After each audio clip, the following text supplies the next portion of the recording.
सत्सङ्गत्वे निस्सङ्गत्वं निस्सङ्गत्वे निर्मोहत्वं निर्मोहत्वे निश्चलतत्वं निश्चलतत्वे जीवन्मुक्तिः पुनरपि जननं पुनरपि मरणं पुनरपि जननी जठरे शयनम् इह संसारे बहुदुस्तारे कृपया पारे पाहि मुरा. பஞ்சதசி வித்யாரண்ய சுவாமிகளால் அருளப்பட்ட கிரந்தத்தினுடைய கடைசி அத்தியாயமாக இருக்கக்கூடிய 15வது அத்தியாயம் விஷயானந்தம் என்ற பெயருடைய அந்த அத்தியாயத்தை பார்த்துக் கொண்டிருக்கிறோம். பஞ்சதசி 3 கூறுகளாக இருக்கிறது. முதல்ல பிரதம பஞ்சகம் விவேக பஞ்சகம், 2வது பஞ்சகம் தீப பஞ்சகம், 3வது ஆனந்த பஞ்சகம். அந்த ஆனந்த பஞ்சகத்துல அந்த ஆனந்தம் அப்படின்னு சொல்லக்கூடிய பேர்லயே ஒரு 5 ஆனந்தங்கள் அவர் சொல்றார். இந்த 5 ஆனந்தங்களும் நமக்கு தெரியும், எல்லாமே பிரம்மானந்தம் தான். யோகானந்தம், ஆத்மானந்தம், அத்வைதானந்தம், வித்யானந்தம், விஷயானந்தம் அப்படின்னு பார்த்துட்டு இருக்கோம். அதுல வித்யானந்தத்துல இப்ப விஷயானந்தத்துல நம்ம இருக்கோம். அதுலயும் எங்க இருக்கோம்னா கடைசி 4 வருஷம் இன்னும் பாக்கி இருக்கு, அப்படி இருக்கக்கூடியதாக இருக்கும். இதுல விஷயானந்தத்தை பத்தி பேசிட்டு இருக்கும் பொழுது அவர் என்ன சொல்ல, மூட விருத்தி இல்லையா, விருத்தி தான் அப்படின்னு சொல்லி கோர எப்படி ஆரம்பிச்சாரு அப்படின்னாக்க 3 விருத்திகள் இருக்கு. சத்துவ குணத்துக்கு ஏத்த மாதிரியும் தமோ குணத்துக்கு ஏத்த மாதிரியும் இருக்கு, ரஜோ குணத்துக்கு ஏத்த மாதிரியும் தமோ குணத்துக்கு ஏத்த மாதிரியும் இருக்கு. சாந்தாகா கோராகா ததா மூடாகா மனசகா விருத்தையா திருதகா, மனசனுடைய விருத்தி அப்படின்னு சொன்னார். இந்த கோர விருத்திலையும் மூட விருத்திலையும் உங்களுக்கு என்ன இருக்கு அப்படின்னாக்க வெறும் சத்து சித்து ஐட்டம் தான் இருக்கு, கூட துக்கமும் இருக்கு. ஆனா இந்த சாந்தாகி சத்குணத்துல அந்த ஆனந்தமானது தெரிகிறது அப்படின்னு சொல்லி 3 சொன்னார். சொல்லி இந்த விஷயங்களை எல்லாம் பேசிட்டு 4 விதமான தியானங்களை எல்லாம் சொன்னார். 4 விதமான தியானங்கள் எப்படி சொன்னார் அப்படின்னா 26வது ஸ்லோகத்துல இந்த ஷிலாதோ நாமரூபே வே திக்வா சன்மாத்திர சிந்தனம். நீங்க சாலிகிராமத்துல மகாவிஷ்ணுவா தியானம் பண்ணும் பொழுதோ பானலிங்கத்துல சிவனாக தியானம் பண்ணும் பொழுதோ நம்ம என்ன பண்றோம், அத ஜடமான பொருள் நினைக்கிறது இல்ல இல்லையா. பகவானே இருக்கா, சத்ரூபமாக அங்க பகவான் இருக்கா அப்படிதான் நிச்சயம் பண்றோம். இப்படிதான் தியானம் பண்ணணும் இல்லையா. அதே மாதிரி ராஜச விருத்தி கோர விருத்தி அப்படின்னு இருக்கு இல்லையா. கோர விருத்தி அப்படின்னு அதுல நீங்க பாத்தீங்கன்னாக்க நமக்கு எந்த காரியம் செய்தாலும் கூட துக்கமானது கலந்தே இருக்கு இல்லையா. நம்ம ஒரு ஒர்க் பண்றோம்னா என்ன அர்த்தம், பஸ் பிடிக்கணும், அங்க போனோம், அங்க வரணும் இல்லையா. எந்த காரியம்னா ஆபீஸ் போனோம்னா அங்க 1008 வேலை இருக்கு, துக்கத்தோட கூடி இருக்கிறதுதான் இருக்கும். அதுல ஆனந்தம் அவ்வளவு தெரியல. உங்களுக்கு சம்பளம் வாங்குற அன்னைக்குதான் கொஞ்சம் ஆனந்தம் தெரியுமே தவிர வேலை செய்யும் பொழுது வேலை செய்யலாம். இப்படி துக்கமானது இருக்கத்தான் இருக்கு. அந்த மாதிரி சமயத்துல ஒர்க் இஸ் வர்ஷிப் அப்படின்னு நினைச்சுட்டு நீங்க என்ன பண்ணுங்க, அதுல இருக்கக்கூடிய இந்த துக்க ஆஸ்பெக்ட் மாத்திரம் விட்டுட்டு இல்லையா, துக்கன்றத விட்டுட்டு அதுல இருக்கக்கூடிய சத்தை சித்து இந்த ஆஸ்பெக்ட மாத்திரம் இருக்குங்க. ராஜசிக்கான எண்ணங்கள்ல இருக்கக்கூடிய சத்தை சித்துன்றத மாத்திரம் எடுத்துக்கோங்க. ஜடமாக இருக்கக்கூடிய சிலை முதலியவைகள் எல்லாம் சத்து மாத்திரம் இருக்குன்னு தெரிஞ்சுக்கிறதுங்க. இந்த சாந்த விருத்தி வருது இல்லையா சத்துவ குணமாக இருக்கும் பொழுது, அப்போ சச்சிதானந்த விருத்தி இருக்குன்னு அதை நினைச்சுக்கோங்க அப்படின்னு சொன்னார். சரி, இது 3 எனக்கு பண்ண முடியாது சார் அப்படின்னு சொன்னீங்கன்னா பரவாயில்ல, நிர்குண பிரம்ம தியானமாவது செய்யுங்க இல்லையா அப்படின்னு சொன்னார். இந்த பிரம்ம விஷயமான பெரிய விஷயங்களை எல்லாம் தெரிந்து கொள்ளுங்கள் அப்படின்னு சொன்னார். சகுன தியானம் பண்ணுங்க. பாமரர்களா இருந்தா நிர்குண பிரம்ம தியானம் உங்களுக்கு சரியா வராது, அதனால ஒரு படத்தை வச்சுட்டு பண்ணுங்க இல்லையா, ஒரு கோயிலுக்கு போங்க அப்படி வச்சுட்டு பண்ணுங்க அப்படின்னு தியானத்தை சொல்லி, உத்தமமான தியானம் என்ன அப்படின்னு சொன்னா உங்களுடைய வாசனானந்தத்துலதான் இதெல்லாம் வருகிறது அப்படின்றத புரிஞ்சுட்டு, இதுக்கெல்லாம் மேலான சொரூபம் தான் நீங்க. இதெல்லாம் ஒரு தாக்கு, இந்த தாக்கெல்லாம் மனசுல வரக்கூடிய தாக்கு. மனசுன்றது ஜடமான ஒரு பொருள். உங்களுடைய ரிஃப்ளெக்ஷன் அந்த மனசுல இருக்கிறதுனால அந்த மனசுல இருக்கக்கூடிய கொந்தளிப்பை நீக்குவதற்காக மனசு மனசுனால இந்த தியானம் பண்றீங்க, அவ்வளவுதான். இதை புரிந்து கொண்டு விட்டீர்களே ஆனால் இல்லையா, இந்த அது உத்தமமான தியானம் தான். ஆனா இது எல்லாமே தியானம் தான், ஞாபகம் வச்சுங்க. இதுக்கு மேல இருக்கிறது தான் ஞானமானது. இதெல்லாம் மனசனால பண்ணக்கூடிய விஷயங்கள் இல்லையா. இதெல்லாம் எதுக்காக அப்ப சொல்லப்பட்டது அப்படின்னா, இந்த தியானத்துக்காக சொல்லப்பட்டது இல்லை. இப்ப பாருங்க 30வது ஸ்லோகம். ந தியானம் ஞான யோகாத்யாம் பிரம்ம வித்யா ஏவ கலு தியானேன ஏகாக்ரியம் ஆபன்னே சித்தே வித்யா ஸ்திரி பவேத். வேதாந்தத்தை படிச்சுட்டே இருக்கோம் இல்லையா. திடீர்னு வேதாந்தத்துல போனா மனசு அங்கங்க அங்க ஓடிட்டுதான் இருக்கும். அதனால தியானமானது கை கொள்ள வேண்டிய நெசசிட்டி இருக்கு. ஜபம் தியானம் போன்றவை எல்லாம் அவசியம் பண்ணித்தான் ஆகணும். அப்படி பண்ணிட்டே இருக்கோம். ஆனா எதுக்காக பண்றோம் அப்படின்னா, சித்த சுத்தியை பெறுவதற்காகத்தான் இந்த ஞானம் எல்லாம் சொல்றோம். ஏன்னா அப்பதான் சித்த ஐகாக்கிரியம் வரணும். நம்ம உடலுக்கு பயிற்சி கொடுக்கற மாதிரி மனசுக்கும் பயிற்சி கொடுக்க வேண்டியிருக்கு. இந்த மனசுக்கு பயிற்சி கொடுக்கறதுக்காக வந்ததுதான் தியானம். ஆனா அந்த தியானமே இலக்காக ஆகாது. அந்த தியானமானது என்ன பண்றது, அந்த யோகங்கள்லாம் நமக்கு என்ன பண்றதுன்னா, நமக்கு இப்போ தத்துவமசின்ற ஞானத்தை உபதேசிச்சதுனால எனக்கு தெரியவும் தெரியாது, நானே பிரம்மா சாஸ்திரம் சொல்றது நான் பிரம்மமா தான் இருக்கணும்னு. ஆனா பிரம்மத்துக்கு அந்த ஞானிக்கு உண்டான லட்சணங்கள் எப்பொழுதும் சந்தோஷமாக இருக்கக்கூடிய நிலை, காமமே இல்லாம குரோதமே இல்லாம இருக்கக்கூடிய அப்படி எல்லாம் இல்லையே அப்படின்னு ஒரு சந்தேகம் வர்றதுனால நம்ம என்ன பண்றோம், அதை வரவழைத்துக் கொள்வதற்காக தியானம் முதலீடுகள்லாம் கை கொள்றோம். இந்த தியானம் முதலீடுகள்லாம் கை கொள்ளும் பொழுது நான் எப்படி பண்ணிக்கிறேன், சாதகனாக பண்ணிக்கிறேன். ஆனா சாத்தியம் என்ன, பிரம்ம ஞானம் தான். இந்த சாதனையினால அதை அடைய முடியும். சாதனையினால சாத்தியமானது அடையப்பட்டு விட்டால் அதுவும் அனித்தியமாக போய்விடும். ஆகையினால இப்ப என்ன பண்றது, அப்ப என்னதான் சாத்தியம் அப்படின்னு பார்த்தா ஞானம் சாத்தியம் இல்ல. அந்த ஞானமானது நானே பிரம்மம்னு எனக்கு வந்த நாலேஜ் எனக்குள்ள அது அசிமுலேட் ஆகணும்னா எனக்குள்ள இருக்கக்கூடிய அந்த அந்தக்கரணமானது ஐகாகிரியமாக இருக்க வேண்டும். ஒரே சிந்தனையோட இருந்து நானே பிரம்மன் அப்படின்ற ஒரு உணர்வை எனக்கு கொடுத்த உடனே நானே பிரம்மன்ற நிலைமையானது வந்துவிடும். அதற்காகத்தான் இது.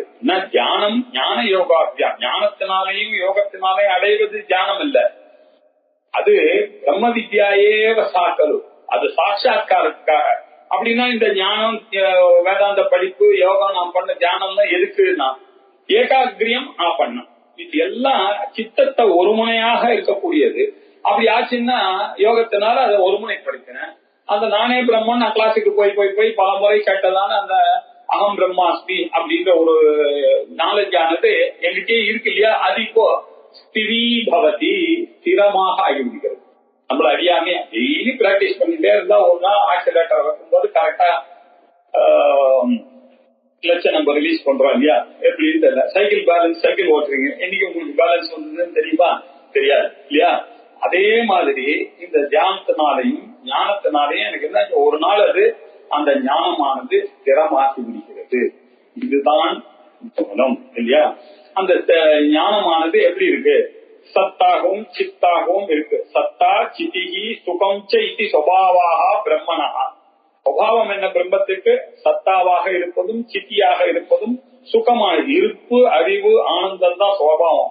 ஆனா இதெல்லாம் எப்படி இருக்கு அப்படின்னு பாத்தீங்கன்னா அசத்து உலகத்துல ஜடம் துக்கம் இப்படிதான் இதுதான் கொடுக்கறது நமக்கு. ஆகையினால இது மாயையினுடைய காரியம்.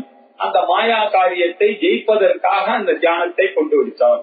அந்த தியானத்தின் மூலமாக ஞாபகம் ஜெயிச்சு நமக்கு சித்த ஏகாகிரியம் வந்தது.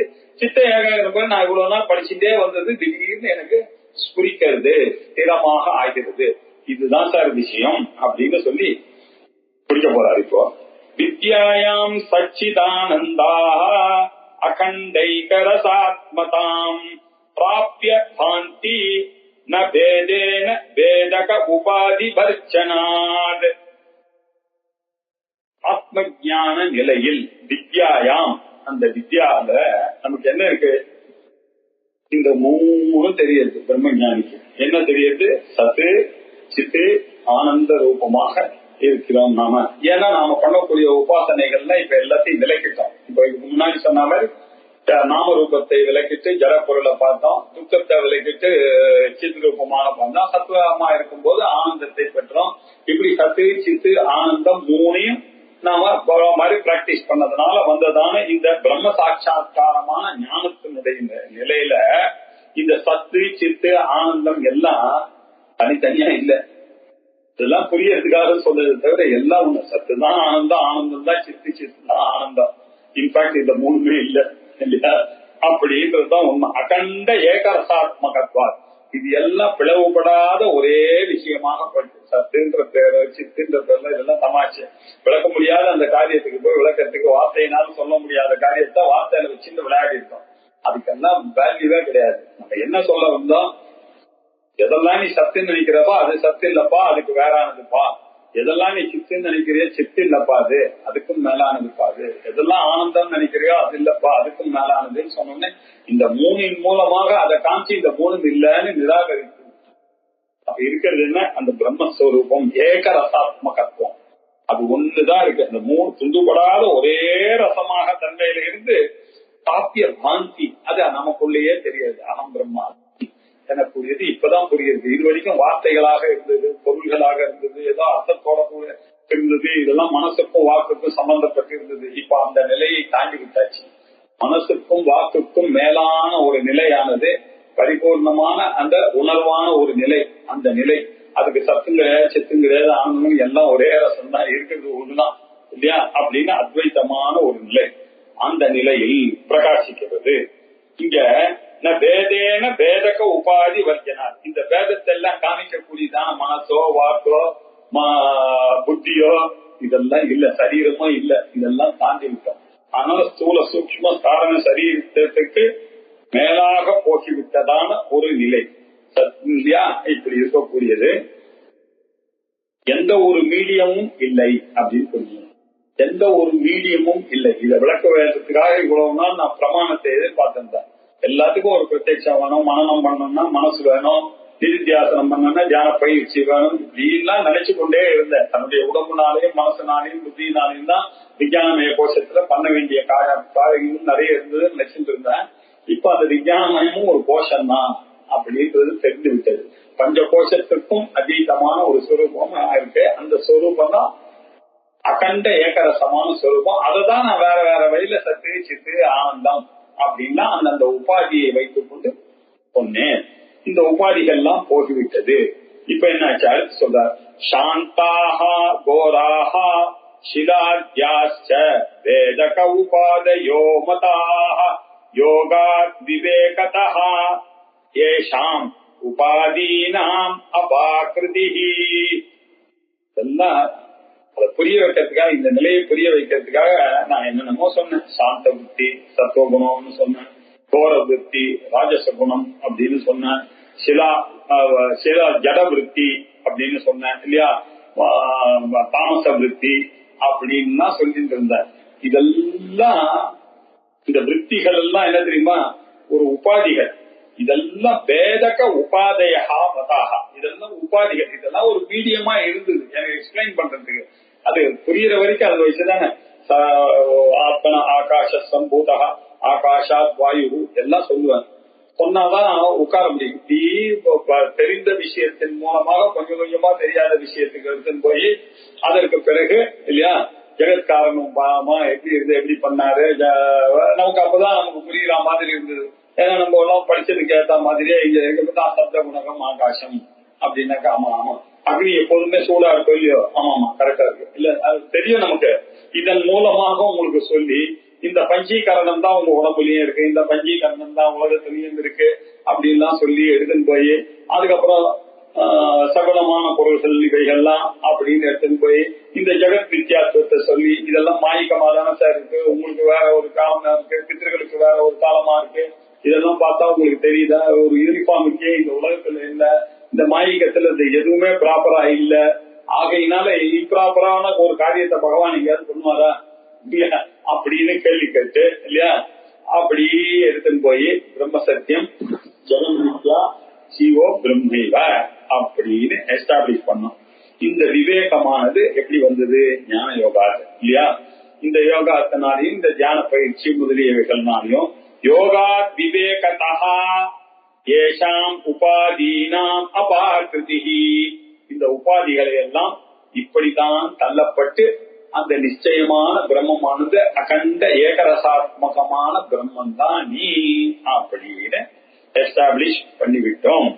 இப்படித்தான் பிரம்ம தத்துவம் இருக்கிறது அப்படின்னு சொல்லி கன்க்ளூட் பண்ண போறார். நிரூபாதி பிரம்ம தத்வே வாசமானே ஸ்வயம் பிரதே அத்வைதே திரிபுடி நாஸ்தி பூமானந்தஹ அத உச்யதே. பூர்ணஸ்வரூபமாக இருக்கிறோம் அப்படின்றது தெரிந்த பிறகு இல்லையா, அகண்ட ரசமாக இருக்கக்கூடியவராக நிருபாதிகம் எந்த ஒரு உபாதியும் இல்லை அப்படியாவது இருக்கக்கூடிய ஒரு நிலைதான் அதுக்கு பிரம்ம தத்துவம் அப்படின்னு பேரு இல்லையா. இரண்டற்றதான உபாதியற்ற பிரம்மத்தின் தத்துவமானது பிரகாசிக்கின்ற அந்த நிலையில் பாசமானே நமக்கு நாமே இந்த சிரவணமான நிதித்தியாசத்துக்கு பிறகு பிரம்மம் நானே பிரம்மம் அந்த பிரம்மமானது உணர்வாக வைக்கிறதுக்கு பேர் இல்ல, புரியறதுக்காக ஏதாவது ஒண்ணு சொல்லிதான் ஆகணும். அது வெறுமை அதுன்னு சொன்னா என்ன அர்த்தம், அதனால பிரம்மன் வச்சுட்டு சொல்லணும். அந்த நிருபாதிகமான சொரூபமான அந்த பிரம்மமானது பாசமானே அது பாசிக்கிறது. ஸ்வயம் பிரபா அது எப்படி பிரபது, யாருடைய தெய்வம் இல்லாம தனக்குத்தானே பிரகாசிக்கிறது இல்ல, அது யாருடைய மீடியேஷனும் தேவையில்லை. இப்போ வெளியில இருக்கக்கூடிய காரியங்கள் பண்ணோம்னா தான் பிரத்யட்சம் அனுமானம் உபமானம் இதெல்லாம் வேணும். உங்க ஷர்ட்ல எவ்வளவு பட்டன் சார் இருக்குன்னு கேட்டாங்கன்னாக்கா பார்த்து சொல்றேன் சார். உங்க பேங்க் அக்கௌண்ட் எவ்வளவு சார் கேட்டா கேட்டு சொல்றேன் சார். உங்க பாஸ் என்னைக்கு சார் கேட்டு சொல்றேன் சார், பார்த்து சொல்றேன் சார். பிரமாணத்தை யூஸ் பண்ணி பேசி பழக்கம். அதே மாதிரியே நம்ம பிரம்மத்துக்கும் சுதி பிரமாணத்தை யூஸ் பண்ணிட்டு அந்த பிரம்மத்து வரைக்கும் வந்துட்டோம் இல்லையா. அதுக்கு பிறகுதான் தெரியறது இதெல்லாம் அந்நிய பிரமாண அபேட்சை இருந்ததே, ஆனால் அது உலக நாலேஜுக்கு தான் இருக்குமே. ஐய பத்திய நாலேஜ், இதை பத்தி நாலேஜ் எல்லாமே இந்த பிரத்யட்ச அனுமானத்தை பத்தி. ஐய பத்திய நாலேஜ் பிரத்யட்சத்தினாலே அனுமானத்தினாலே உபமானத்தினாலே எப்படி வரும், அதற்கு அப்பாற்பட்டதாக இருக்கக்கூடிய ஒரு நாலேஜ் அந்த ஐ. அந்த ஐ என்ன, ஸ்வயம் பிரகாசமாக இருக்கக்கூடிய இந்த பாடி மைண்ட் காம்ப்ளெக்ஸோட இருக்க அந்த ஐ இல்ல, அந்த ஐயத்துக்கும் காரணமாக இருக்கக்கூடிய ஒரு ஐ இருக்க. அந்த ஐ ஸ்வயம் பிரபே இல்லையா, அது தனக்குத்தானே பிரகாசிக்கிறது, ஸ்வயம் பிரகாசமாக இருக்கிறது. அந்த சமயத்துல இரண்டாவது பொருளே இல்லை, இரண்டற்ற தன்மை அத்வைதே, அத்வைதமான அந்த நிலை, இரண்டாவது இல்லாத ஒரு நிலை. அந்த இடத்துல திரிபுடி நாஸ்தி, அந்த இடத்துல அறிபவன், அறிகின்ற பொருள், அறிவு, இந்த மூணு பிரமாதா பிரமேயம் பிரமாணம். ஒரு குலத்தை அறியணும்னாக்கா பிரமாதா வேணும், உடம்பு வேணும், அதை பார்க்கக்கூடிய கண்ணு வேணும். இந்த மூணு இருந்தாதான் ஒரு பொருளை அறிய முடியும். இதெல்லாம் ஆப்ஜெக்ட் ஆஃப் நாலேஜ். எல்லாத்துக்கும் இந்த மூணு தேவைப்படுறது உலகத்துல. ஆனா ஒன்னுத்துக்கு மாத்திரம் தான் இந்த மூணு தேவைப்படுது, அது ஐ இல்லையா. அந்த ஐய நான் தெரிஞ்சுட்டேன்னா அதை பார்க்கப்பட்ட ஐ என்ன, பார்த்த ஐ யாரு, இந்த கேள்வி எல்லாம் வரும் இல்லையா. அப்ப எதால பார்த்தாங்க அப்படின்னு இந்த கேள்விக்கெல்லாம் பதில் கிடையாதுப்பா. அந்த ஐயில அந்த ஐ என்னவா இருக்கு, திருப்புட்டியே இல்ல. அறிபவன், அறிகின்ற பொருள், அறிவு கிடையாது. எக்ஸ்பீரியன்சர், எக்ஸ்பீரியன்சிங், எக்ஸ்பீரியன்ஸ்டு அப்படின்றதெல்லாம் கிடையாது இங்க. பிரமாதா பிரமேயம் பிரமாணம் அப்படின்ற விஷயங்கள்லாம் இங்க கிடையாதுப்பா. திருப்பதியே கிடையாது. அங்க இருக்கிறது என்ன, ரொம்ப ஆனந்தம், பெரிய ஒரு ஆனந்தம் இல்ல. அதுக்கு எல்லை இல்லாத பூமானா ரொம்ப பெருசு.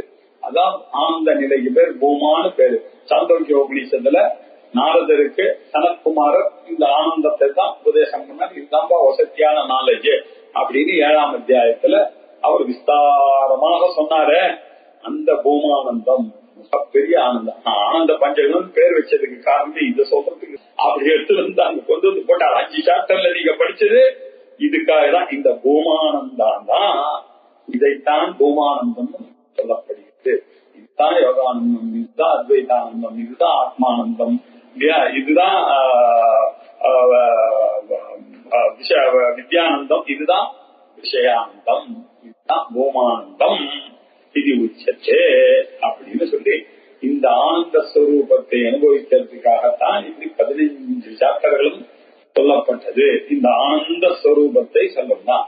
இப்படியாக இந்த விஷயானந்தம் எனக்கூடிய இறுதி அத்தியாயமாக இருக்கக்கூடிய பஞ்சதசி அத்தியாயத்தை முடித்துக் கொள்கிறார். இப்போ அத்தியாய சமாப்தி, இந்த அத்தியாயத்தை அவர் முடிக்கிறார். ஒரு அழகான ஸ்லோகத்தின் மூலமாக முடிக்கிறார். அத்தியாய சமாப்தி தான் ஆச்சு. இன்னும் கிரந்த சமாப்தி இருக்கு. அதுக்காக திருப்பி அத்தியாய சமாப்தின்னு சொல்றோம். 15வது அத்தியாயம் தான் முடியுது. இன்னும் கிரந்தம் இருக்கு. இன்னும் ஒண்ணு இருக்கு. பிரம்மானந்தாபிதே கிரந்தே பஞ்சமோத்யாயः ஈரிதः விஷயானந்தः ஏதேன துவாரேன அந்தః பிரவேஷ்யதாம். பிரம்மானந்தம் என்று பெயரிட்டிருக்கக்கூடிய கிரந்தம் இந்த 5. இந்த பிரம்மானந்தா எனக்கூடியதான இந்த கிரந்தத்துல, ஆனந்த பஞ்சகத்துல கிரந்தத்துல பஞ்சமோத்தியாய 5வது அத்தியாயம் என்ன? விஷயானந்தம் அப்படின்ற அத்தியாயம். முதல் அத்தியாயம் என்ன? யோகானந்தம் 11, 12 ஆத்மானந்தம், 13 அத்வைதானந்தம், 14 வித்யானந்தம், 15வதாக இருக்கக்கூடிய அத்தியாயமானது அப்படின்னு நம்ம சொல்றோம். ஆனா அவர் என்ன சொல்றாரு? இந்த பஞ்சகம் யோகானந்தம் 1, ஆத்மானந்தம் 2, அத்வைதானந்தம் 3, வித்யானந்தம் 4, விஷயானந்தம் 5. இப்படி 5வது அத்தியாயமானது ஈரிதா நன்கு சொல்லப்பட்டது, எடுத்துரைக்கப்பட்டது, எடுத்து உரைக்கப்பட்டது. ஈரிதா என்ன பேர்ல சொன்ன? விஷயானந்தா. இதான் சார் விஷயானந்தம். இந்த பூமானந்தத்தை தான் 5 பண்றது. அதுல 5 பேரன் மூலமாக இந்த விஷயானந்தத்தை இதை வழியாக சொன்னேன். எதுக்காக சொன்னேன்? ஏதேன துவாரேன, இந்த 5 ஆனந்தத்தை நீங்கள் அறிந்ததன் மூலமாக அந்த ஆத்ம சாட்சா்காரத்தை பிரவேசியதான் தப்பிரவேசதான். இது வெளியில இருக்கக்கூடிய விஷயம் இல்ல, உங்களுக்குள்ள ஏற்படக்கூடியதான மாறுதல். நீங்கள் உங்களை அறிந்து கொண்டு ஆத்மானந்தமாக இந்த ஆத்மாவில பிரவேசம் பண்ணிக்கீங்க. நீங்கள் அந்த ஆத்ம சாட்சா்காரத்தை அடைந்தவர்களாக ஆக வேண்டும் என்ற உயர்ந்த நோக்கத்தினாலதான் இந்த 5 எழுதி இந்த விஷயானந்தத்தின் மூலமாக நீங்கள் அனைவரும் அந்த பிரம்ம சாட்சா்காரத்தை பிரவேசியதாம் அப்படின்னு ஒரு ஆசீர்வாதம் வந்து ஆத்ம சாட்சா்காரத்தை அடைய வேண்டும். ஒரு பெரிய மகானாக இருக்கக்கூடிய அபரசங்கரன்னு சொல்லக்கூடியதாக இருக்கக்கூடிய வித்யாரண்ய சுவாமிகள் இப்படி முடிச்சார். முடிச்சு இன்னொரு ஒரு கடைசிய கிரந்த சமாப்தியை போற பஞ்சதசி என்ற கிரந்தமானது இதோ இத்துடன் முடிய போகிறது என்பதற்காக எந்த ஸ்லோகம் ஆரம்பிச்சார? முதல்ல நமஸ்ரீ சங்கரானந்த குரு பாதாம்பு ஜென்மனே சவிலாச மகாமோகன் சொல்லி ஆரம்பிக்கிறார். மங்கள ஸ்லோகம். மங்கள ஸ்லோகம் எங்க கட்டணும், எங்க சொல்லணும் அப்படின்னு சாஸ்திரம் விதிச்சிருக்கு. ஆரம்பத்திலையும் சொல்லலாம், கடைசியிலும் சொல்லலாம், நடுவிலும் சொல்லலாம். என்ன எங்க? ஆனா மங்கள ஸ்லோகம் இல்லாம அந்த பரிசமாப்தி ஆகணும்னா மங்கள ஸ்லோகம் பண்ணணும். ஏன் சார் மங்கள ஸ்லோகம் பண்ணணும்? இந்த மங்கள ஸ்லோகம் பண்ணலன்னா புக்கு முடிக்காது. அது இல்லப்பா, அது சிஷ்டாச்சார விஷயம்.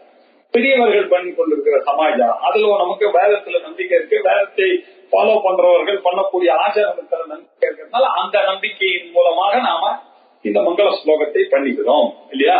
எத்தனையோ புஸ்தகங்கள் மங்கள ஸ்லோகம் இல்லாமையும் முடிஞ்சிருக்கு, மங்கள ஸ்லோகம் பண்ணியும் முடியாம இருக்கு. அதெல்லாம் கணக்கே இல்ல. சிஷ்டாச்சார விஷயத்துவம் அதுதான் இங்க விஷயம். ஆகையினால சிஷ்டாச்சாரர்கள் எப்படி பண்ணார்களோ பண்ணா சரி.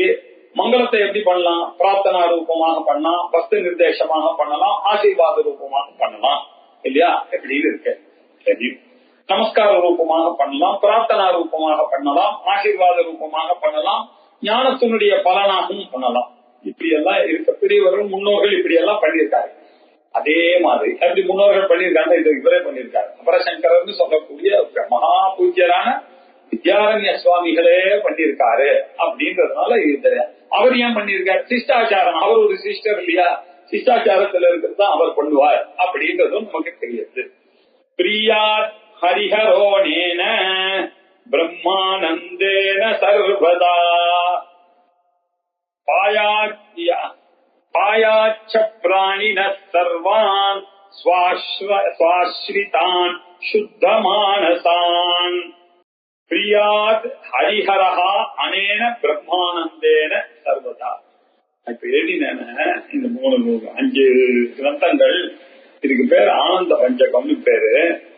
இந்த அனேன பிரம்மானந்தேன, இந்த நான் எழுதினதான இந்த பிரம்மானந்தம் 5 சாப்டர்களை கொண்டதான இந்த ஆனந்த பஞ்சகத்தின் மூலமாக ஹரிஹரஹா ஹரி பரமேஸ்வரனும் ஹரியும் மகாவிஷ்ணுவும் ரெண்டு பேரும் இல்லையா சர்வதா பிரியதாம். இந்த பிரம்மானந்தத்துல ஹரியும் ஹரனும் எப்பொழுதும் சந்தோஷம். ஏன்னா அவருக்கு என்ன படைச்சதுக்காக நான் நல்ல காரியம் பண்ணணும், வேதாந்தத்தை பத்தி பேசணும், வேதாந்தத்தை பத்தி கேட்கணும், வேதாந்தத்தை எழுதணும். இதை தவிர சதா சர்வகாலமும் பிரம்ம சிந்தனையோட இருக்கணும். அதனால நம்ம எல்லாம் என்ன பண்ணோம், வேதாந்திகளுக்கு எல்லாம் சான்ஸ் கிடைச்சுன்னா வேதாந்த கிளாஸ்க்கு போக வேண்டியது, லெக்சர் கேட்க வேண்டிய சதா சர்வகாலம் பிரம்ம சிந்தனை எல்லாம் அப்படிதான் இருக்க முடியும். பாக்கி எல்லாம் பண்ணா இந்த பிரம்ம சிந்தனையாவது இருக்க வேதாந்த கிளாஸ்ல மட்டும்தான் இது பாசிபிளா இருக்கிறதுனால வேதாந்தம் படிக்கும் போது மாத்திரம் தான் இது இருக்கு. ஆகையினால இதுதான் செய்ய வேண்டிய காரியம். ஹரியும் ஹரனும் நமக்கு விதிச்ச இந்த காரியம் நாம அதை பண்ணி கொண்டிருக்கிறதுனால இந்த காரியம் பண்ண யாருக்கு திருப்தி அப்படின்னு யோசிச்சு பார்த்தா பரமேஸ்வரனுக்கும் விஷ்ணுவுக்கும் திருப்தி அப்படின்னு ஒரு அர்த்தம் வருது. அதே மாதிரி இன்னொரு விசேஷம் இருக்கு. இந்த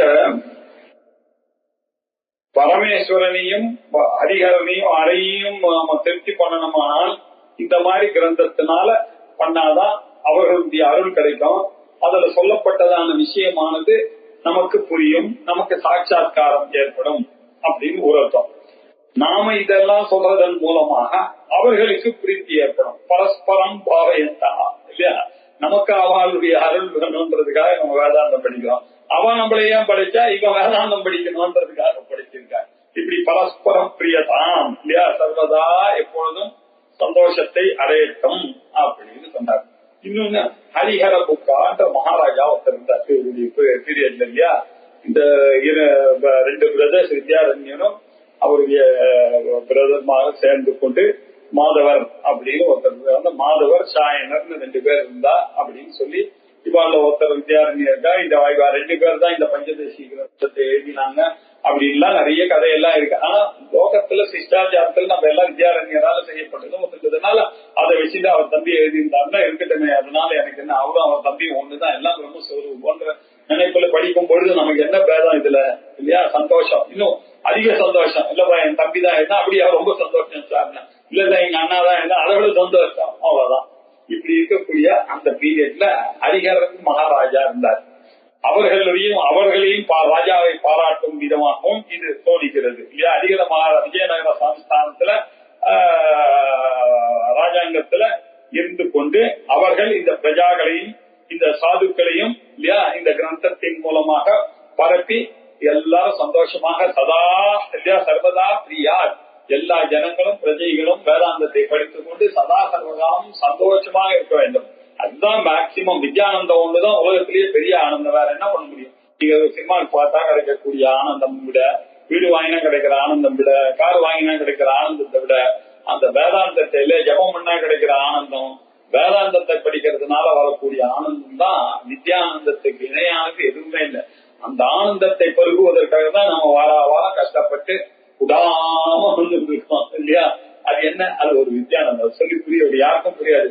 என்னப்பா இவ்வளவு 35 வருஷம் 40 வருஷமா போயிட்டு இருக்கே, உனக்கு என்ன பிஏவா பிகாமா பிஹெச்டியா ஏதாவது கிடைக்குதான்னா புரிய வைக்க முடியல யாருக்கும். நம்ம எதாவது சொன்னா ஒரு தூசியா போயிட்டு இருக்கேனா அப்படிதான் அப்படின்னு சொல்றோம். அதுல என்ன விஷயம் தாற்பயம் என்னன்னு பார்த்தாங்கன்னா வித்யானந்தத்துக்கு இணையான ஆனந்தம் இந்த ஜென்மால இல்லை அப்படின்றதை சொல்லக்கூடியதான ஒரு ஆனந்தம் பிரம்மானந்தம் இருக்கு இல்லையா. அந்த பிரம்மானந்தம் சர்வதா பிரியார், சந்தோஷத்தை எப்பொழுதும் அது சந்தோஷம் உடையதாக ஆகட்டும் அப்படின்னு. பாயாச்ச பிராணின சர்வான், எல்லா சர்வான பிராணினஹா ஷரீரினஹா அப்படிங்கிறது எல்லா சரீரம் சர்வான ஷரீரினஹா பிராணினஹா பாயாச்சு எல்லாரையும் இது காப்பாற்றட்டும் அப்படின்னு பிரார்த்தனா பண்ணிக்கலாம். எல்லாரும் இந்த லோகா சமஸ்தா சிக்னோ பவந்து அப்படின்னு எல்லாரும் சந்தோஷமா இருக்கணும். இந்த வித்யானந்தம் வர வேண்டும். கொஞ்சம் கொஞ்சமா ஸ்பிரிச்சுவல்ல வந்து அந்த ஆனந்தம் கொஞ்சம் கொஞ்சமா பஜனையில கிடைக்கும், பூஜையில கிடைக்கும், கர்மாக்கள்ல கிடைக்கும், யாகங்கள்னால கிடைக்கும், எல்லாம் கிடைக்கும், உபாசனையினால கிடைக்கும். அதுக்கும் மேல சாமி விஷயங்கள் எல்லாம் படிக்கிறதுனால கிடைக்கும், பாராயணங்கள்னால கிடைக்கும், அதுக்கும் மேல வேதங்கள் மூலமாக கிடைக்கும், அதுக்கும் மேல உபனிஷத் மூலமாக கிடைக்கும் அந்த பிரம்மானந்தம். இப்படியாக நம்ம எல்லாரையும் பாயார் காப்பாற்றட்டும். சுவாஸ்ரிதான் சுத்தமானசான் இல்லையா. இப்படி ஸ்வ ஆசிரிதான் அப்படின்னு அவர்களை அந்தக்கரணன் சுத்தி இருக்கு இல்லையா, சுத்தமானசாம், அந்தக்கரண சுத்தி மூலமாக சுத்தமானசாம் அவளுக்கு தான் சுவாசிதான், என்னுடைய ஆத்மாவை தான் நான் தெரிந்து கொள்ளணும். ஓமை அப்படின்றதுதான் கேள்வி. என்னுடைய ஆத்மாவை ஆசிரியிச்சு அந்த ஐயை பத்தி தெரிந்து கொள்ள வேண்டும் என்பதுதானே பரிசா. எனக்கு முதல்ல தெரியல, இப்போதான் அது தெரியுது. நான் முதல்ல போகும்போது ஏதோ வேதாந்தத்தை பத்தி சொல்லி தர போறாரு, சிவனை பத்தி சொல்லி தர போறாரு, விஷ்ணுவை பத்தி சொல்லி தர போறாரு, அம்பாளை பத்தி சொல்லி போறாரு, ஜாலியா கேட்கலாமே, அது என்ன நம்ம பக்தன் சொல்லிட்டு இருக்குமே போனோம். அதுக்கப்புறம் தான் கொஞ்சம் கொஞ்சமா தெரிஞ்சது ஆத்மானந்தம் தான் வசதி. இந்த ஆத்மாவை தெரிஞ்சுக்கிறதுலதான் எல்லாமே இருக்கு. ஐயன்னு சொல்லும் போது ஒண்ணும் புரியல. செல்ஃப் நாலேஜ் தான் வேதாந்த நாலேஜ்னு சொல்லும் போது என்ன சொல்றாங்க, செல்ஃப் நாலேஜ் தான் எனக்கு தான் இருக்கு அப்படின்னு ஒரு நினைப்பு நமக்கு. என்ன இங்கிலீஷ்லாம் படிச்சிருக்காம செல்ஃப்னா தெரியும், நாலேஜ்னா தெரியாதா இருக்க அப்படி இது இல்லாம கொஞ்சம் கொஞ்சமா போய் சர்வம் கல்விதம் பிரம்மாக்கு எடுத்துன்னு போய் அதை அப்படியே தத்துவமசின்னு சொல்லி அந்த ஐக்கிய ஞானத்தினால சொல்லி அப்படின்னு சுவாசிரியா சுத்தமானசான் இந்த வித்தியானது சர்வான இல்லையா. இப்படி வேதாந்தத்தை ஆசிரியிக்கிற நிர்மலமான மனசுள்ளவர்களை, எல்லா பிராணிகளையும் அவர்களையும் பகவானானவர் காப்பாற்ற வேண்டும்னு ஒரு ஆசீர்வாதமாக வித்யாரண்ய சுவாமிகள் இப்படியாக முடித்தார். இந்த கிரந்தத்துல எங்க சாட்சிகளானவர் ஒரு விஷயம் தெரிஞ்சுக்கணும்னு இதே பாரதிய வித்யா பவன்ல இங்க பரமகுரு எவ்வளவோ காலமா இருக்கின்றிருந்தார், வருஷ கணக்குல. அதற்கு பிறகு 1980 இருந்து சாட்சிகள் அதே வித கண்டினியூ பண்ணார். அவர் இந்த அநேக கிரந்தங்கள் அங்க எடுத்தார், பப்ளிஷர்கள்லாம் எடுத்தார். அதுல 1/1/2017 6 வருடங்களுக்கு முன்னாடி ஜனவரி மாசம் 1ஆம் தேதி 2017 வருஷத்துல இந்த சாட்சிகளானது இந்த பஞ்சதசி என்ற கிரந்தத்தை ஆரம்பிச்சார். ஆரம்பிச்சு 21/1/2018 வரைக்கும் ஒரு 75 கிளாஸ்ல விவேக பஞ்சகம் முழுக்க முடிச்சுட்டு சித்திர தீப பிரகாரத்தை ஆரம்பிச்சார். ஆரம்பிச்சு ஒரு 100 ஸ்லோகம் போனார். அந்த சமயத்துல அன்பார்ச்சுனேட்லி அவருடைய பிராண வியோகமானது ஏற்பட்டு அவர் ஜீவன் முக்தராக விதேக முக்தியும் அடைந்தார். நிரஞ்சீவன் முக்தியா இருந்து முக்தராக இருந்து சொன்னவர் விதேக முக்தியை அடைந்தார். இப்படி அவர் ஒரு 75 கிளாஸ் இந்த பஞ்சதசி எடுத்தார். அதற்கு பிறகு எனக்கு ஒரு பாக்கியமானது கிடைச்சது. என்ன பாக்கியம்னா, இந்த அப்படியே கண்டினியூ பண்ணக்கூடியதான பாக்கியமானது சரி எனக்கும் கிடைச்சது. அதெல்லாம் சொல்ல தகுதி இருக்கா என்னன்னு சொல்லி ஏதோ ஒரு குரு வாக்சுத்திக்காகவும் குருவுடைய அனுகிரகம் இதெல்லாம் கேட்டதுனாலையும் சரி வரும் அப்படின்னு சொல்லிட்டு நான் ஆரம்பிச்சது 17/3/18 அன்னைக்கு ஆரம்பிச்சாங்க. 17 மார்ச் 2018 76வது கிளாஸ்ல இருந்து இப்போ 281 கிளாஸ் ஆயிருக்கு. 200 கிட்டத்தட்ட 205 கிளாஸ். இந்த கிளாஸ்ல நம்ம தீப பிரகரணம் சொல்லக்கூடிய தீப பஞ்சகத்தையும் ஆனந்த பஞ்சகத்தையும் இனிதாக முடிச்சு இது 282வது கிளாஸ். ஆகையினால் நம்ம என்னாச்சு 282 கிளாஸ்ல இந்த முழு புக்கானது குறிக்கப்பட்டிருக்கிறது அப்படின்றத பார்த்தோம். இந்த புத்தகத்தை பத்தி கொஞ்சம் பார்க்கணும். இதுக்கு எங்க ஆச்சாரியால் போட்ட அனுகிரகத்தினாலையும் சாஸ்திரிகள் கத்துக் கொடுத்தது எதுவோ எனக்கு தெரிந்த மட்டும் அதை உங்க எல்லாருக்கும் நீங்களும் அவருக்கு கொடுத்த அதே ஆதரவோட இதையும் கேட்டதுக்கு உங்க எல்லாருக்கும் நான் தான் முதல்ல நான் ஒரு தடவை நல்லா இந்த பஞ்சதசியை படிக்கிறதுக்கான ஒரு சான்ஸ் கிடைச்சது, வியாக்கியானம் எல்லாம் படிக்கிறதுக்கான ஒரு சான்ஸ் கிடைச்சதுனால முதல்ல உங்க எல்லாருக்கும் இந்த கிரந்தத்துக்கு நான் பாக்குறதுக்கு சான்ஸ் கொடுத்ததுனால உங்களுக்கு நமஸ்காரத்தை சொல்லி முடிச்சுக்கிறேன். அதுக்கப்புறம் இந்த பஞ்சதசியினுடைய விஷயத்தை கொஞ்சம் பார்த்துட்டு ஒரு சம்மரியாக பார்த்துட்டு நிறுத்தினோம்னாக்க போகும்போது அந்த வேதாந்த சிந்தனையோட இருக்கும். பிரத்யக் தத்துவ விவேகம் அப்படின்னு சொல்லி அவர் முதல்ல எப்படி ஆரம்பிச்சா பிரத்யக் தத்துவம் அப்படின்னாக்க இது நீங்க நினைக்கிற மாதிரி இல்ல, நீங்க எதையோ நினைச்சிட்டு இருக்கீங்க, எல்லா இடத்துலயும் வெளியில தோன்றிருக்கிற அந்த நானும் தான் நம்ம நான் இல்லப்பா, உள்ளுக்குள்ள ஒரு நான் இருக்கு, அந்த ஐ தான் இது, செல்ஃப்ன்றது அதுதான் அப்படின்னு பிரத்யக்காக ஒரு தத்துவம் இருக்குப்பா, அதை உனக்கு சொல்லணும். நீங்க நினைக்கிற உங்களுக்குள்ள ரெண்டு இருக்கு, ரிஃப்ளெக்டட் இண்டிவிஜுவல் நான் இந்த சரீரம், நான் இந்த மனசை நீங்க பார்த்துட்டு இருக்கீங்க. அது இல்ல, அது வெளியில தோன்றக்கூடியதான நானு. உங்களுக்குள்ள ஒரு நான் இருக்கு, அந்த நானை காப்பாக்கணும்னு ஆரம்பிச்சு உங்களுடைய பாடியை யோசிச்சு பாருங்க, மைண்டை யோசிச்சு பாருங்க, இதெல்லாம் பஞ்சபூதங்களால ஆனது. உலகத்தை யோசிச்சு பாருங்க, இதெல்லாம் பஞ்சபூதங்களால ஆனது அப்படின்னு சொல்லி, இதெல்லாம் நீங்க உங்களுடைய சரீரத்துக்குள்ள இருக்கக்கூடிய ஆத்மா நீங்க இல்லப்பா. நீங்க உங்களுடைய சரீரத்தை ஒரு 5 போர்வைகள் மறைச்சுட்டே இருக்கு. அன்னமய கோஷம், பிராணமய கோஷம், மனோமய கோஷம், விஞ்ஞானமய கோஷம், ஆனந்தமய கோஷம்னு இப்படி போயிருக்க. ஆனா இதெல்லாம் ஆக்சுவலா பார்த்தோம்னா வெளியில இருக்க மாதிரி உங்களுக்கு இப்படி போட்டதுன்னா முதல்ல அன்னமய கோஷம், அப்புறம் பிராணமய கோஷம் அப்படி. இது இல்ல, சாசம் தைத்திரிய உபனிஷத்து தான் என்ன, அன்னமய கோஷம், அதுக்குள்ள பிராணமய கோஷம், அதுக்குள்ள மனோமய கோஷம், அதுக்குள்ள விஞ்ஞானமய கோஷம், அதுக்குள்ள ஆனந்தமய கோஷம், அதுக்குள்ள ஆத்மா அப்படின்னு அந்த ஆத்மாவுக்கு 5 கவராக இருக்கிறது அப்படின்ற விஷயங்கள்லாம் சொன்னார். அதுக்கப்புறம் துவைத்தத்தை விவேகம் பண்ணார். அப்ப நீ தான் சிருஷ்டி பண்ற கனவுல, இல்ல ஈஸ்வரன் தான் சிருஷ்டி பண்றா. மாயாந்து பிரகிருதி வித்யா மாயினந்து மகேஸ்வரம் ஸ்வேதாஸ்வதர உபனிஷத்தை வைத்துக் கொண்டு துவைத்த விவேகத்தை சொன்னார். அதுக்கப்புறம் சைத்தன்ய ரூபேன பார்த்தேன்னா ஜீவனும் பிரம்மமும் ஒண்ணு, தத்துவமசி அப்படின்ற மகா வாக்கியம், அகம் பிரம்மாஸ்மி என்ற மகா வாக்கியம், பிரஜானம் பிரம்மா என்ற மகா வாக்கியம், அயமாத்மா பிரம்மா என்ற மகா வாக்கியங்கள், இந்த விவேகங்கள்லாம் பார்த்து ஒரு செட்டா முடிச்சார். அடுத்ததுல வேதாந்தத்தை எப்படி முடிச்சார், தற்பதமாக விவேக தீப பிரகரணம் முடிச்சார். எல்லாம் தற்பதத்தை சொல்லக்கூடியதாகவே வந்துருக்கு. அடுத்தது தொம்பதத்தை சொல்லக்கூடியதாக சித்திர தீப பிரகரணம் இல்லையா, நம்மளுடைய மைண்டு இன்டலெக்ட் இதெல்லாம் வச்சுட்டு விளையாடினார். இது ஒரு பெயிண்ட் இருக்க மாதிரி இருக்கு, அந்த பெயிண்ட்ல வந்து அகங்காரம் இருக்கு, அந்த அகங்காரத்துக்கு மேல ஜீவர்கள்லாம் இருக்கார்கள், இந்த ஜீவர்கள்லாம் பல விதமாக காணப்பட்டுதான் அது இருக்கிறது ஒரு கேன்வாஸ்ல தான் போக்கப்பட்டு இருக்கிறார்கள். இப்படி இந்த ஜீவர்கள்லாம் ஒரு ஆத்மாவில தான் போக்கப்பட்டிருக்கிறார்கள் அப்படின்னு அந்த சித்திரத்தை வச்சுட்டு அந்த ஜீவனுடைய நிலையை சொன்னார் இல்லையா. அந்த கரணத்தை சிதாபாசனை பற்றி சொன்னார். அதுக்கப்புறம் திருப்தி தீபம் பிரகரணத்துல ஒரு கதையெல்லாம் சொல்லி இல்லையா, 7 விஷயங்கள்லாம் சொல்லி, அது அஜ்ஞானம், அதுக்கப்புறம் ஆவரணம், விக்ஷேபம், இப்படி எல்லாம் சொல்லி, அதுக்கப்புறம் பரோட்ச ஞானம், அபரோட்ச ஞானம், அதுக்கப்புறம் 7 சொன்னார் ஞாபகம், துக்க நிவர்த்திக்கு சுக பிராப்திக்கு அதுதான் திருப்தி அப்படின்னு ஜீவனுடைய ஞானத்தை பெறக்கூடிய நிலையை தொம்பதத்தை வைத்துக் கொண்டு பேசினார். அதுக்கப்புறம் கூட்டஸ்த தீபம் பிரகரணத்துல இல்லையா, அறையாம இருக்கக்கூடியதான கூட்ட தீபம் அப்படின்னு சொன்னார். அப்புறம் தியான தீப பிரகரணத்துல ஒரு ஆடிட்டோரியத்தை வச்சு நடுவுல ஒரு லைட் இருக்கு, நீங்க எல்லாம் போனா கூட அந்த லைட் இருக்கா மாதிரி எல்லாம் போனா கூட அந்த ஆத்மாவானது இருக்கும் அப்படின்னு சொல்லி தியான தீபத்துல சொன்னார். அப்புறம் நாடக தீபத்துல சொன்னார். சாரி, நாடக தீப பிரகரணத்துல இதெல்லாம் சொன்னார்.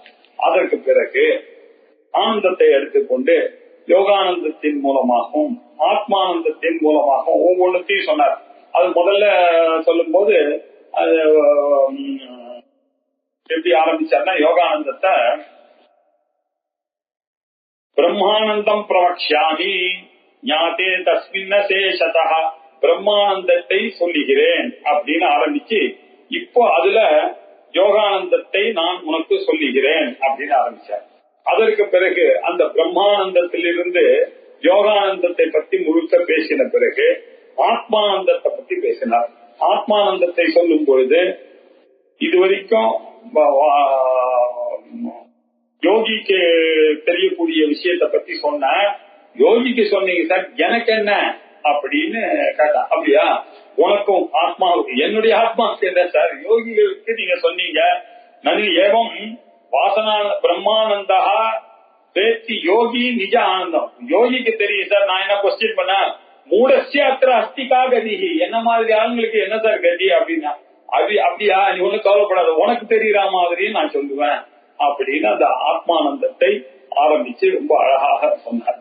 அதுக்கப்புறம் என்ன பண்ணாரு, யோகானந்தம் ஆத்மானந்தம் இது சொல்லிவிட்டா அதெல்லாம் இருக்கு சார், இது கூட ஒரு ஆனந்தம் இருக்கு, அதுதான் உண்மையான ஆனந்தம், அது அத்வைத ஆனந்தம் அப்படின்னு சொன்னார். அத்வைத ஆனந்தத்தை நல்லா விசாரம் பண்ணிட்டு யோகானந்தத்தை விவேகத்துக்காக சொன்னேன். மிச்ச ஆனந்தங்கள்லாம் துவைத்த வித்தியாத்வத்தை சிந்தனைக்கு உங்களுக்கு பண்ணணும்ன்றதுக்காக சொன்னேன். இப்படி பிரம்மானந்தத்தை உங்களுக்கு 3 சாப்டர்ல புரிய வச்சேன்னா இல்லையா? இப்ப பாருங்க அந்த வித்யானந்தான்னா என்னன்றது உங்களுக்கு காமிக்கிறேன் அப்படின்னு நம்ம அனுபவிச்சு அதை ரசிச்சு பார்த்தோம் இல்லையா? இதான் வித்யானந்தம் இல்லையா? அந்த ஆத்மாவுடைய ரெவலிங் இந்த ஹாப்பினஸ் எல்லாத்தையும் சொல்லிட்டு விஷயானந்தம் பிரம்மானந்தத்துடைய அம்சம் தான்பா. இந்த விஷயானந்தம்னாக்கா ஏதோ விஷயத்தினால வரக்கூடிய ஆனந்தம் நீங்க நினைச்சுப்பீங்க. யோகானந்தத்தை பத்தி தெரியும், அத்வைத ஆனந்தத்தை பத்தி தெரியும், வித்யானந்தத்தை பத்தி உங்களுக்கு தெரியும், ஆத்மானந்தத்தை பத்தி தெரியும். ஆனா விஷயானந்தம்னாக்கா விஷயத்துல இங்க விஷயானந்தம் சீக்கிரம் பிரம்மானந்தத்தினுடைய ஒரு அம்சம் தான்பா இந்த வித்யானந்தம் அப்படின்னு சொல்லி இந்த வித்யானந்தத்தின் மூலமாக சத்திய சித்த ஆனந்த ரூபமாக சொல்லி சத்திய சித்த ஆனந்த ரூபம்னு தனித்தனியா இல்ல, அதெல்லாம் அகண்ட ஏகரசமாகத்தான் இருக்கிறது. அதை சாட்சாத்காரம் பண்ணுவதுதான் நம்மளுடைய காரியம் அப்படின்னு சொல்லி இந்த 15 அத்தியாயத்தையும் போய் இந்த பஞ்சதசி எனக்கூடிய இந்த மகத்தான ஒரு கிரந்தத்தை முடிவு பண்ணார். அந்த வித்யாரண்ய சுவாமிகளுக்கும் அதையெல்லாம் நம்ம படிக்கிறதுக்காக நமக்கு இந்த ஜென்மாலேயே ஒரு அருளை கொடுத்த அந்த பரமேஸ்வரனுக்கும் அந்த குருவுக்கும் குருமார்களுக்கும் குரு மண்டலத்துக்கும் பரமகுரு பரமேஸ்வரி எல்லாரையும் மனசுல நினைச்சுட்டு அது மாத்திரம் இல்ல, இதெல்லாம் கேட்கறதுக்கு வந்தவர்களும் குருவாக இருந்துதான் எனக்கு படிக்கக்கூடியதான் நினைச்சுட்டு எல்லாருக்குமாக சேர்த்து என்னுடைய நமஸ்காரத்தை தெரிவிச்சுட்டு இந்த பஞ்சதசி என்ற கிரந்தத்தை ஆனந்தமாக இன்றோடு முடித்துக் கொள்கிறோம். பூர்ணமாதாய பூர்ணமேவாவசிஷ்யதே. ஓம் சாந்தி சாந்தி சாந்தி. ஹரி ஓம். ஸ்ரீ குருபியோ நமः. ஹரி ஓம்.